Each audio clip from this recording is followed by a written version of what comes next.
Welcome to This Explainer. Today, we're unraveling the mechanics and, honestly, the incredibly dark realities behind the single biggest investment fraud in American history. You know, we usually picture financial crimes as these super obvious shady deals in dark alleys or some hacker stealing data at 2 a.m. But the truth? The absolute most devastating financial disasters happen right in plain sight.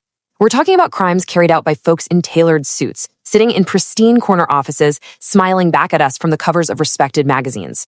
Today, we're diving deep into a system built on total deception. We're going to break down how it was constructed, why on earth it went undetected for so long, and how the whole thing eventually came crashing down. To really wrap our heads around the unprecedented scale of this crime, we've got to start with one staggering number: $65 billion. Take a second and just visualize all those zeros in your head. 65 billion. That is not just some random rounding error on a corporate spreadsheet. That number represents entire lifetimes of savings, college friends, retirement accounts, and even the massive endowments of major charities, just wiped out, gone. When we're talking about a fraud of this magnitude, we aren't talking about a quick hit-and-run heist. Pulling off a number this massive requires a completely different level of execution. It takes a literal industrial scale machine of deception. All right, Section 1, the man Wall Street trusted, building the facade. You see, time itself was weaponized here. This definitely wasn't an overnight operation. It started out super small, back in the 1960s, with a young guy building a little business right in the New York financial district. Then, moving through the 70s and 80s, there's this steady, impressive track record of Wall Street trading success. Fast forward to the 1990s, and he's reached elite status, operating straight out of the NASDAQ building itself. And by the 2000s, he's rubbing elbows with ultra-wealthy investors, holding these lavish meetings with top-tier financial advisors, and securing a spot as the darling of financial magazines. The image he projected was powerful, it was successful, and most importantly, it was universally trusted.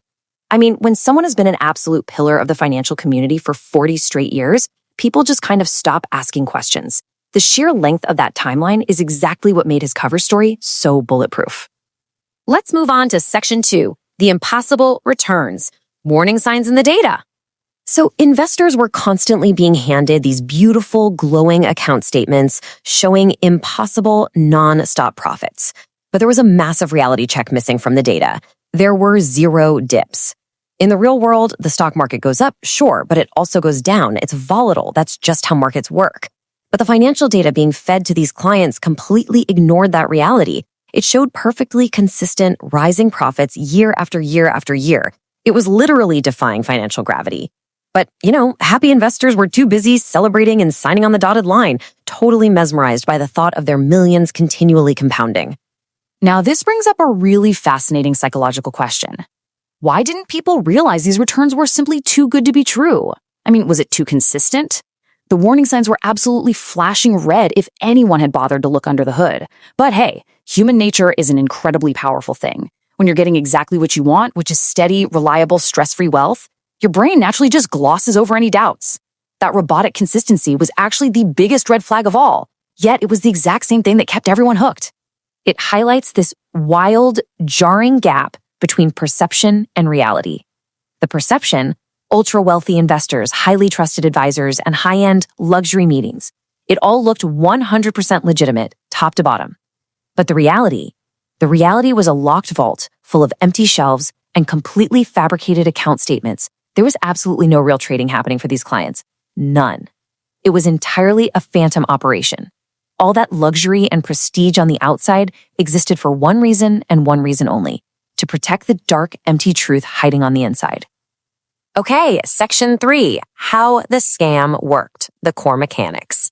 The actual mechanics of a Ponzi scheme are deceptively simple. First, you lure in a crowd of new investors. Their money enters the system, but, and here's the kicker, it never actually gets invested into the market. Instead, that fresh cash simply flows straight out the back door to pay off the older investors. That is exactly what created the illusion of those consistent, impossible returns we talked about earlier. And because those returns look so amazing, even more people want in, bringing in fresh cash to keep the whole cycle spinning. But doing this starts a ticking clock, and it moves faster and faster as the years go by. The system constantly demands a larger and larger pool of new money just to keep itself alive. Eventually, you hit that inevitable mathematical wall. where incoming money just can't cover the outgoing withdrawals and the entire system collapses. It's not a maybe, it is an absolute mathematical certainty. Which brings us to Section 4, the collapse and aftermath. The house of cards falls. The 2008 stock market crash was the ultimate catalyst. The Dow Jones was absolutely tanking, and sheer panic was ripping through banks and Wall Street firms. Naturally, this led to frantic phone calls from stressed-out clients who suddenly really needed to pull their cash out. But remember that empty vault? The money simply was not there to give back. The math of the Ponzi scheme had finally, violently hit that wall. This triggered a rapid-fire chain reaction, ending in the breaking news that literally shocked the globe. Bernie Madoff arrested. Almost overnight, this trusted Wall Street legend became the center of an intense FBI investigation, with authorities poring over endless stacks of fake documents just trying to unravel this $65 billion lie.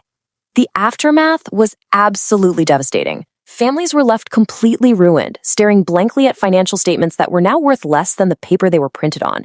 Entire charity organizations were gutted, their funds totally drained. The sheer human toll is just staggering to think about.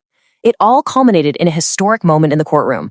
The judge brought the hammer down, handing out the absolute maximum sentence of 150 years in prison.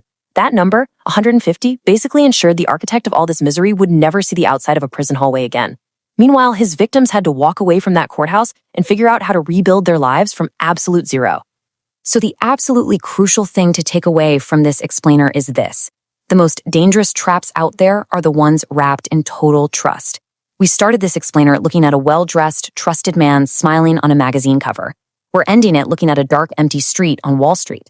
The truly terrifying reality of a $65 billion lie is that it didn't look anything like a crime.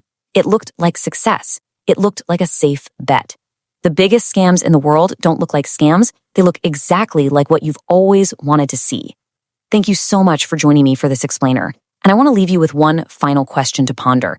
When it comes to your own life and your own investments, are you trusting the math or are you just trusting the facade?